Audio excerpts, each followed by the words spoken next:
I know. It's been a while since I last posted one of my reviews here on YouTube.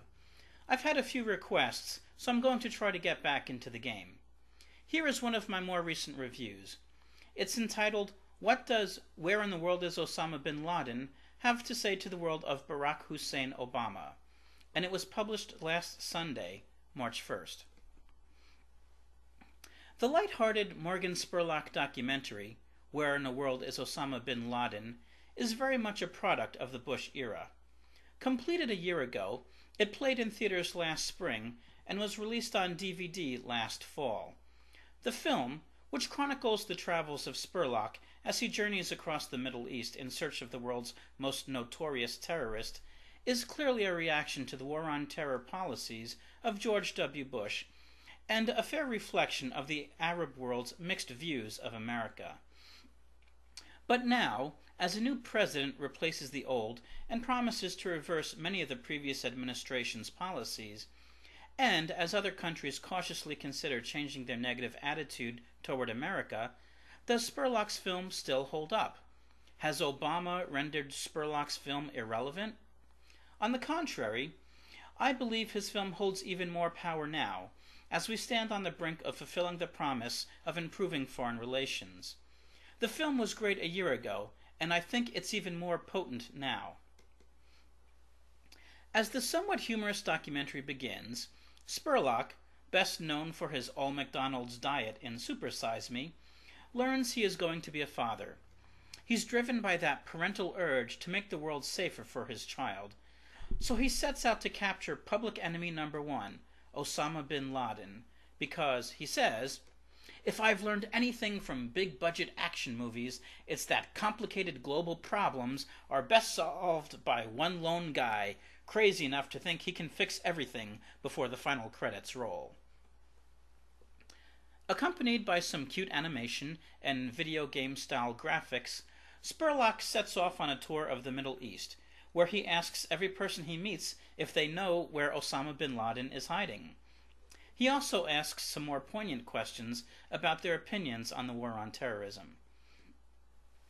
After completing a somewhat ridiculous survival training course, he travels to Egypt, Morocco, Israel and the Palestinian territories, Jordan, Saudi Arabia, Afghanistan, and finally Pakistan.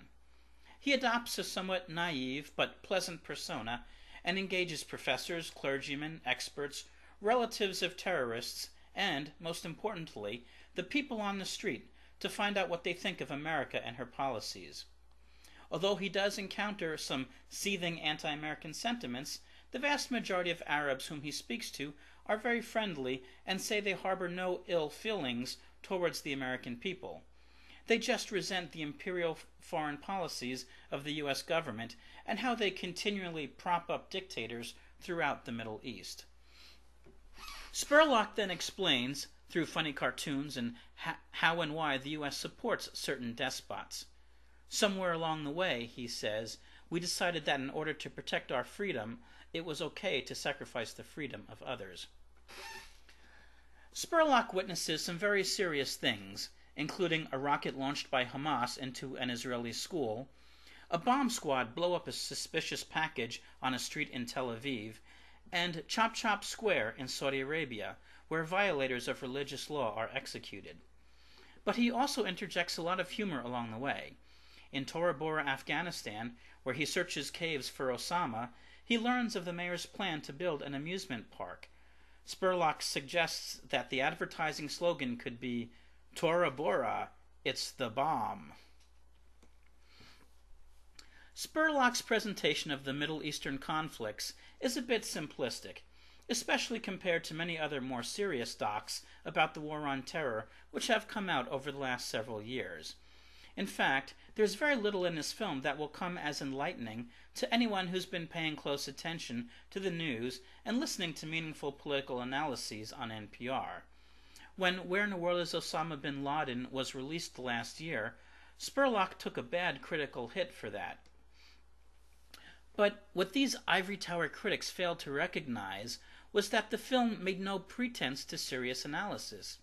Instead, The film tried to rise above socio-political economic differences to focus instead on what unites us and ties us together as human beings despite cultural differences. Or, to put it more succinctly, it's not what's said, but how it's said. The charm of this film comes in the revelation of style. It's about Spurlock's persona and his individual interaction with people whom his government has told him are evildoers. If he can sit down in their homes and talk to them one-on-one, then there is much hope for change. Which brings us right back to the original question. While motivated by Bush's world, the film, I believe, is a transition to Obama's world. Of course, it's too soon to know how different things will be under Obama, but right now there's an awful lot of hope and potential. This film reflects that. It may have been made over a year ago, but I think, at least in some ways, it means even more now than it did then. So check it out. Again. Well, thanks for listening. I hope you enjoyed it. To read more of my reviews, go to my webpage, www.chizfilm.net.